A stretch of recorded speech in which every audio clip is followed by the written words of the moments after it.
Hey Transformers fans, welcome back to the channel for another College TF review. Today we'll be taking a look at the Transformers Legacy Core Class Shockwave. You can get yours over at All Time Toy Store. Check out the link in the description below. And as always, please remember to leave a like and subscribe to the channel if you enjoy these reviews, and also check out my Instagram. So let's get straight into the review. So first off, we do have a Shockwave, but let's take a look at the box. And the box is your standard Core Class box for the Legacy mainline. Just get some cool art on the side. There's Shockwave on the back. He comes with one accessory. That's about it for the box. You do also get some nice brief instructions. He is pretty easy to transform. Probably one of the easiest out of the core classes. With Soundwave is the other really easy one. They're all pretty easy. They're all fun. And this guy is no exception. So let's bring him in. Here we have Shockwave. Pretty nice. He's fun to mess around with, easy to pose, and nice paint applications on him. Though few definitely do the trick. You can see the head sculpt looks fantastic. That gunmetal silver and the yellow in the center. We have silver all throughout him. On his chest there, on his thighs, and on his lower legs and toes. All painted nice and silver. Definitely helps the details pop. And then we do also have what will become the wings in spaceship mode or gun mode, and the blasters as well. Pretty nice looking figure. You can see all the nice cybernetic detailing throughout. He has the blaster on one hand and then just a hand on the other hand, or blaster on one arm. Definitely nice looking figure. And he does come with one accessory, which is a little interesting, but I think it kind of works. Oh, buddy, why aren't you standing? All right, there we go. He is really easy to stand, but for whatever reason doesn't want to cooperate. Here we go. So here's the accessory. It is like a radar dish gun. I would call it a shockwave cannon, right? It emits shockwaves. Go with that. Works pretty well. Nice paint apps on it, and you could combine it with other core class weapons if you would like. You can hold it. It's all 3mm ports on the bottom and the top. So there you have Shockwave with his shock cannon, ready to annihilate some Autobot brains, or robot cores, whatever you want to call them. Take that off, and let's bring in some size comparisons along his fellow Decepticons.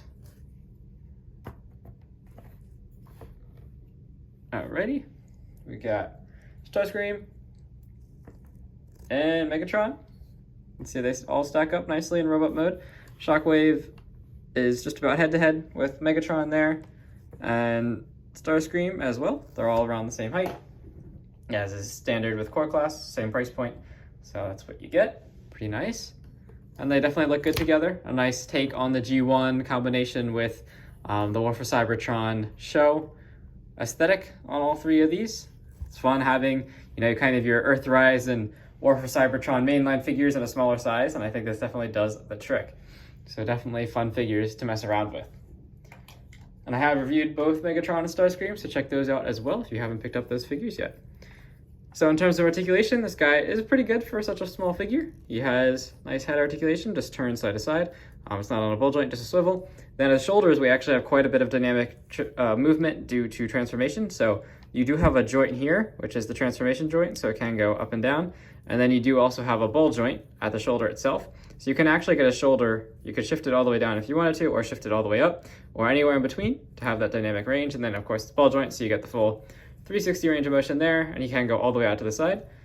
And then you do get a swivel at the elbow, along with the bend at the elbow to 90, no wrist rotation. Unfortunately, no waist rotation, which I think probably could have been incorporated on this guy. Seeing how he transforms, there is nothing that tabs into the waist here, so it probably could have been done, but definitely not a deal breaker on this guy, being he's so small, and none of the other core classes except Megatron actually have any kind of waist rotation, so not a big deal breaker at all. Then he does have ball joints at the hips, so kick forward all the way and can kick back. Now you'll notice I am holding this piece here because otherwise this is just fresh to the package, so the ball joint is a little stiff, and he'll disengage at the hip if you try and pull it, which I mean, if you want to, you can, to get like crazy, it's almost like a drop hip to get extra articulation, but not sure it was intended that way. Do it whatever you want. So kick forward, very great degree. Kick back, pretty good. Backpack is a little big, but it doesn't hinder too much of his movement. Actually, it mostly hinders, I would say, his arm movement because he can't go back straight. You have to pull his arm out to the side to actually get it to rotate. But otherwise, the backpack's fine. Then you do get ball joint at the knee here, and it rotates.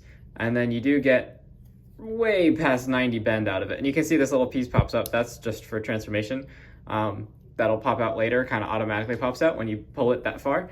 But you can get him kicking back, you know, almost all the way inside that thigh if you want to. So very nice articulation there. You kind of exploit that joint to get double bend out of the knee. And then no kind of toe or foot articulation. Just has them molded in a slightly angled stance, so that way you get them to stand nice and easy. So that is it for articulation on Soundwave. If you wanted to, to customize him, you could open up these wings back here and make him look like he's flying, put him in a Decepticons retreat kind of pose, or Decepticons attack, either one. So you can have that going on if you want to. It's kind of fun. And then in terms of other places to peg the weapon onto, you could peg it onto the shoulder, like that, either shoulder, or you could also use the back of it, like that. And then same thing, you could also use the back peg on the hand, whatever. There's also tab ports on the legs. So lots of options for storage of the weapon in robot mode. So now for transformation, I already did the first step. You want to pull these wings out from and back. And you can see there are just two little tabs that tab into the wings there. And then you do want to come up to the arms and rotate them around. So we have already started doing. Make sure the head is straight, as that will tuck into the cavity behind the chest. So then you just want to pull up the arms using both joints to get them nice and straight, as there are two tabs on each arm that will then line up with tabs on this back piece. So we can just go ahead and pull this piece out.